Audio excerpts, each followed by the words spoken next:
G ఇదిగో chocolate తెస్తా.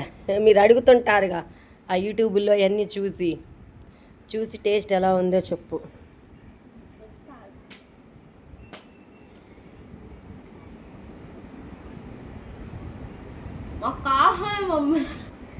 అంత ఆత్రం ఎందుకు, చల్లారి.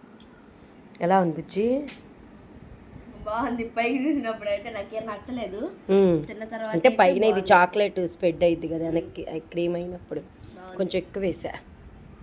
అందుకో బాగుంది. మా నీ చేతితో చేస్తే ఏదైనా బాగుంటుంది. ఏ మాకు బిస్కెట్, చాక్లెట్ తింటున్నావు కాబట్టి బిస్కెట్ ఎక్కువ. నిజంగా బాగుందా? నిజంగా బాగుంది. సరే అయితే సూపర్ ఉంది దోశ అయితే. మొత్తం తినమాకవే, కొంచెం వాడికి కూడా ఉంచి నిక్కీకి. సరే చెప్పు. సరే చెప్పు. నిజంగా ఫ్రెండ్స్ చాలా బాగుంది. మీరు కూడా ఇంట్లో ఒకసారి ట్రై చేసి చూడండి. ఇది ఎట్లా చేసావో చూపించావా? వీడియో చేసా, ఈ వీడియో కింద లింక్ ఇద్దాం. ఆ వీడియో కింద లింక్ ఇస్తుందంట మమ్మీ. చూడండి ఎట్లా చేసిందో మమ్మీ. బాయ్.